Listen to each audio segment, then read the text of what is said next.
This is an article that came out in USA Today, February 7th, 2018. Drugs, alcohol, and suicides contribute to alarming drop in U.S. life expectancy. Okay, now here's a video. I'm going to go ahead and play this video.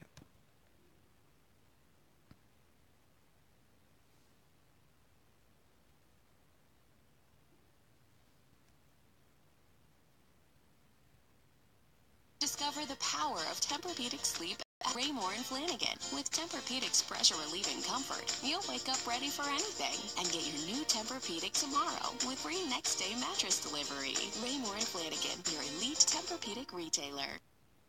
In 2016, Let me see if I can make that full screen. There we go. drug overdose deaths rose and life expectancy fell. According to the U.S. Centers for Disease Control and Prevention, deaths by drug overdose jumped over 21% to roughly 63,600 compared to about 52,400 in 2015. A child born last year is now expected to live to 78.6 years, down from 78.7 in 2015. The drug overdose deaths are mainly attributed to the opioid crisis, which has been declared a health emergency by President Donald Trump, though he hasn't yet directed the release of additional funds to battle the epidemic. States in the Midwest have been hardest hit by opioids. The CDC says West Virginia, Ohio, and Pennsylvania were among the states with the highest age-adjusted drug overdose death rates in 2016. Okay. Now, it is something that we did know. We're flipping comedy. Let's get into the article. Okay, so the life expectancy in the U.S., which we already know, has fallen for the second year in a row thanks to a combination of drugs and alcohol use and suicides, according to the new report released Wednesday. The drop was particularly among middle-aged white Americans and those living in rural communities, experts say in a report. In the BMJ, formerly known as the British Medical Journal. The report complements one release in December from the Center for Disease Control and Prevention that also found U.S. life expectancy was down for the second straight year.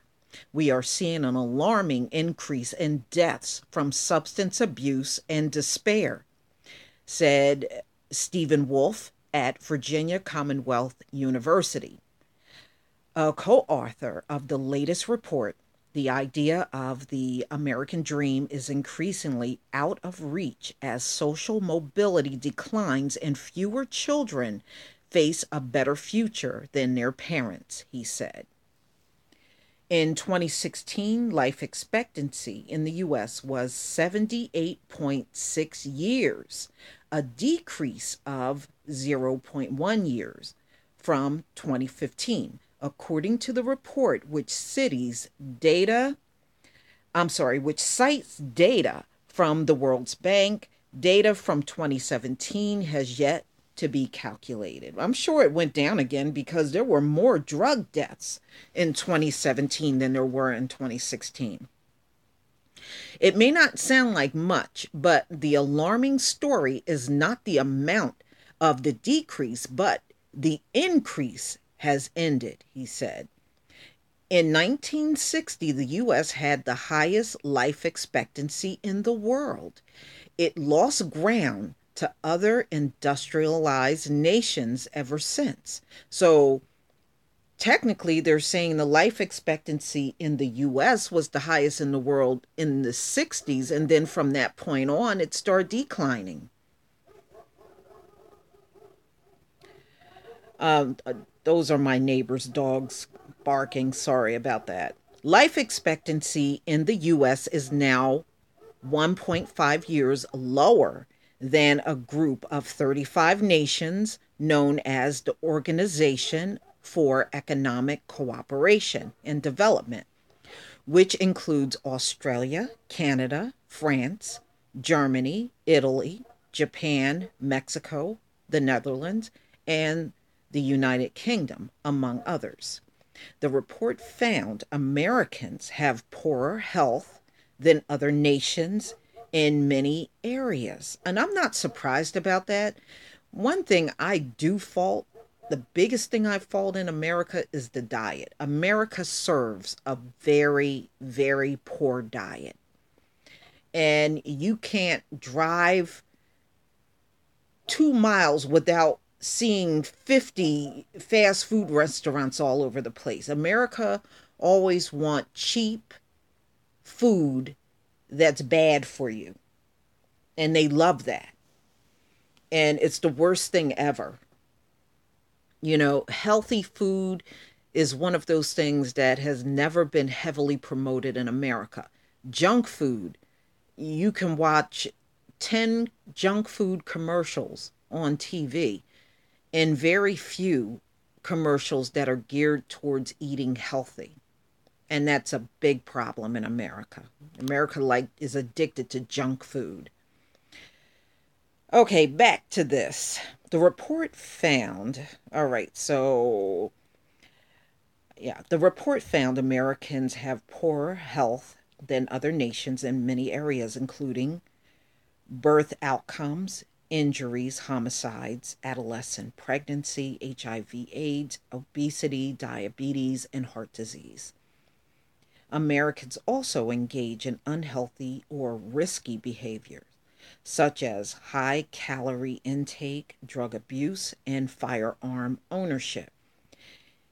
Live in cities designed for cars rather than pedestrians or cyclists. Have poor social welfare support and lack of universal health insurance. That's right. See, the other nations, they have that. America is greedy, so they don't want to give you that. The consequences of these choices are dire. Not only more deaths and illness, but also escalating healthcare costs, a sicker workforce, and a less competitive economy. Future generations may pay the greatest price, the report concludes. The drop in life expectancy is due to more than the opioid plague, cites as a main cause in the CDC report last year, Wolf said. It's a larger issue involving addiction to opioids, but also fatal overdoses from other drugs, he said. More importantly, he said it's accompanied by dramatic surge in deaths from alcohol abuse and an increase in the suicide rate. By far, the report found it's a rural issue more than an urban one. And I agree with that. Okay, I agree with that. It's definitely more rural than urban.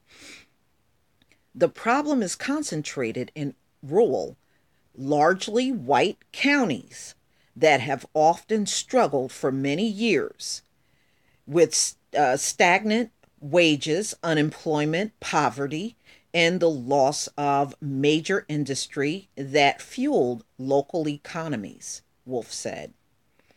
As for what to do about it, he said, the root cause argue for policy solutions, especially those directed at strengthening the middle class that are not getting sufficiently prioritized by elected officials.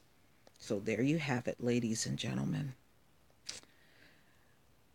So all of these things, drugs, alcohol, suicide, despair, all of that are largely impacting, as it states right here, white middle-aged Americans and Americans that live in rural areas. And we know it's bad in the rural areas, especially Appalachia and places like that, because not only do they have a high drug addiction there and suicide is high in those areas are largely poor whites.